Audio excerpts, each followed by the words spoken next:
안녕하세요. 오늘은 제가 최근에 책을 낸 후에 책 선 인쇄를 지급을 받지 못해서 소송을 해서 돌려받은 그 사례를 얘기를 해드리려고 합니다. 일단 우리나라 출판 업계가 보통 이렇습니다. 저자가 책을 내면 첫 부수는 보통 출판사가 저자에게 인쇄를 보장을 해줍니다. 예를 들어서 일쇄에 뭐 3,000부를 찍었다라고 하면은 그 3,000부에 대한 인쇄는 선 지급을 하는 것이 보통 이제 관례적으로 그렇게 계약을 진행을 하더라고요. 2쇄, 3쇄, 4쇄가 넘어가면 예를 들어서 2쇄에 3,000부를 찍었다라고 하면은 2쇄가 다 소진이 되고 3쇄를 찍는 그 시점에서 2쇄에 찍은 인쇄를 이렇게 받는 그런 구조로 되어 있어요. 어쨌든 첫 판을 찍으면 저자에게 인쇄를 지급을 하도록 그렇게 이제 저도 계약서를 썼고 첫 책이 나왔습니다.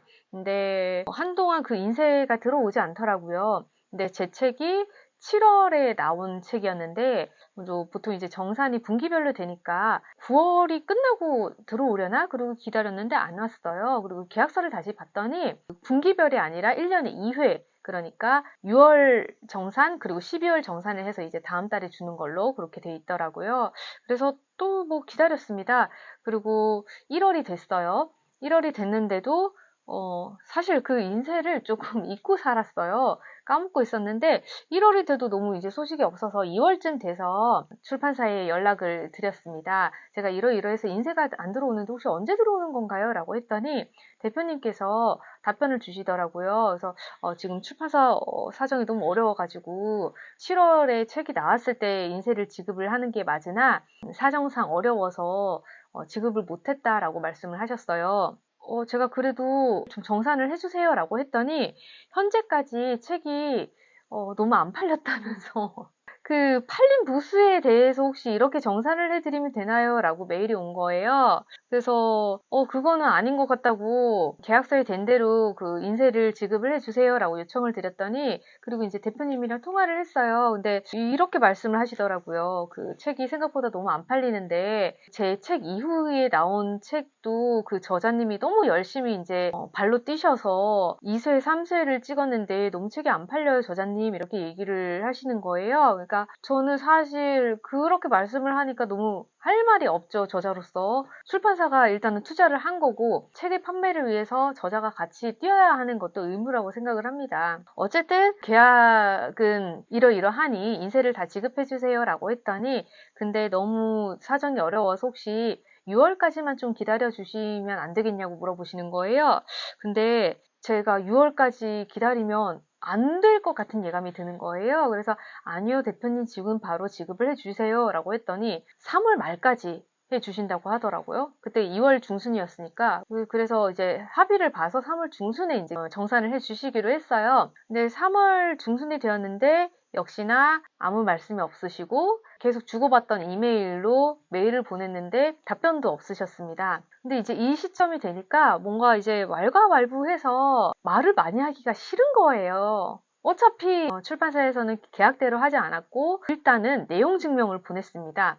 근데 내용 증명이요. 반송이 돼서 돌아왔어요. 그러니까 출판사가 제대로 열려있지 않은 것 같았어요. 그래서 내용 증명이 반송된 거를 확인을 하고 소액 심판 청구 소송을 하려고 했는데 이렇게 좀 소액으로 채무관계 있으신 분들이 소액 청구 심판 소송을 많이 하시는데 제 경우에는 계약서를 쓸 때 대표자 본인의 주민번호가 있는 대신 사업자 번호가 들어갔기 때문에 소액 청구 심판 소송은 주민번호가 있어야만 진행이 가능하더라고요. 그래서 법무사 사무실에 그냥 의뢰를 했습니다. 왜냐면 저도 이런 거 처음 해보거든요. 처음 하는데 물론 제가 다 알아보면서 할 수 있겠지만 그렇게 하는 거에 대해서 그 시간과 스트레스 받는 거를 생각을 하니까 그냥 맡겨버리는 게 나을 것 같아가지고 법무사에 의뢰를 했더니 이 경우에는 상대방의 주민번호가 없으니까 지급 명령 신청을 해야 한다고 하더라고요. 지급 명령 신청을 하면은 소액 청구 반환 소송을 하는 것보다 수수료가 나가긴 합니다.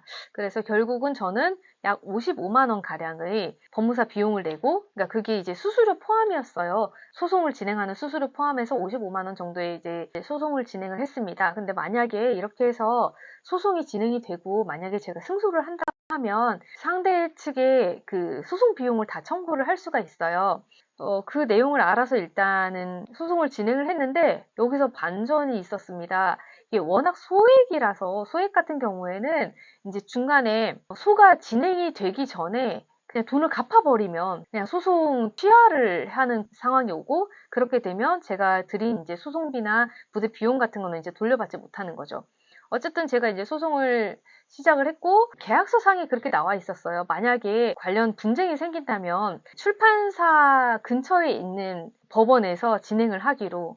그래서 이제 저는 또 이제 서울 가가지고 이제 소송 진행을 해야 되나라고 생각을 하고 있었는데, 3월 중순에 제가 내용 증명을 보냈고, 그리고 3월 말쯤에 법무사 사무실을 통해서 소송 진행을 했고, 송달이 된 게 한 4월 20일쯤, 그때 이제 송달이 되면서 그 상대방 인적 사항에 대해서 제가 다 받아볼 수 있더라고요. 그러니까 주민번호 이런 게 다 나와가지고 그 상대방의 그런 뭐 현재 뭐 재산 뭐 상황이나 뭐 이런 것까지 다 알 수 있더라고요. 이제 5월 13일에 이제 소장이 접수됐다는 얘기를 들었는데, 그리고 5월 14일에 그 지급받지 못했던 인세가 전액 들어왔습니다. 예, 이렇게 원래 받아야 하는 기간보다는 한 10개월이 지났지만 인세를 돌려받은 이런 사연이 이제 다 끝나서 말씀을 드립니다. 그리고 한 가지 근데 남은 게 있었어요. 그 책에 대한 선인세는 그렇게 이제 진행을 했었고, 간과할 수도 있는 내용이었는데요. 전자책 판매에 관련된 부분이었습니다. 전자책 판매는 사실 뭐 큰 금액이 아니라고 생각할 수도 있고, 처음에 제가 이 모든 그 과정을 진행을 하면서 처음에는 그런 생각이 있었어요. 인세가 그렇게 큰 돈도 아닌데 그냥 떡 싸먹었다고 생각하고 그냥 하지 말까라고 생각을 했다가, 이게 제 그 글 노동에 대한 값인데 그냥 좀 자존심인 거예요. 게다가 이 원고를 제가 처음부터 이제 출판사에 투고를 한 게 아니고 제 브런치 글을 보고 이제 출판사에서 먼저 연락을 주셔가지고 이렇게 진행을 했는데, 마땅히 지급해야 할 것을 지급하지 않으시니까 조금 이제 빈정이 상하는 거예요.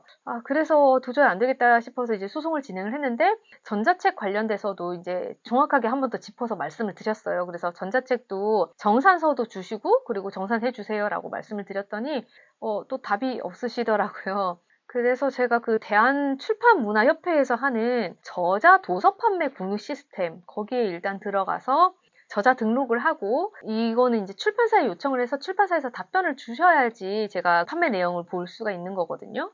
어쨌든 그렇게 이제 신청을 하고, 그 다음날에 다시 이제 출판사에서 연락이 왔어요. 그래서 총 몇 부가 판매가 돼서 정산해 드립니다 하고 정산을 해 주셨어요. 큰 금액은 아니지만 그래도 정확하게 짚을 건 짚고 넘어가고 그렇게 하는 것이 맞다고 생각해서 그렇게 진행을 했습니다. 근데 사실 저는 이제 이 일을 하는데 웬만하면 감정을 많이 배제하려고 노력을 하거든요.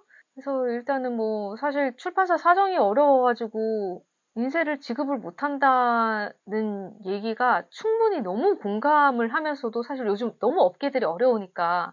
근데 그럼에도 이렇게 무작정 계속 이렇게 미루는 건 또 아닌 것 같아가지고 이렇게 진행을 했는데, 저도 막 이렇게 계약서 챙기고 막 이렇게 하면서 얼마나 스트레스를 받았겠어요. 그렇지만 저작권을 가지고 계신 창작자분들께서 이런 스탠스를 취하셔야지 되는 게 맞지 않나라고 해서, 사실 뭐 스트레스 받고 했지만 나중에 이거 내가 인세를 못 받은 거는 이제 나중에 또 컨텐츠로 쓰일 수도 있으니까 이렇게 구독자님들한테 일러 바쳐야지, 이런 생각하면서 그냥 스트레스 받지 않고 그냥 좋은 경험이려니, 이런 것도 그냥 한번 거치려니라고 생각하면서 그냥 진행을 했던 것 같습니다. 사실 이제 다른 저작권료를 못 받았다는 얘기를 들으면서 제 얘기가 될 줄은 몰랐거든요. 근데 저는 그나마 일을 굉장히 오래 했고, 저는 어디 가서 제가 받을 돈 주세요라고 얘기를 하는 게 부끄러운 편이 아니라 가지고 이렇게 말씀을 못 하시고 정당히 받지 못한 그런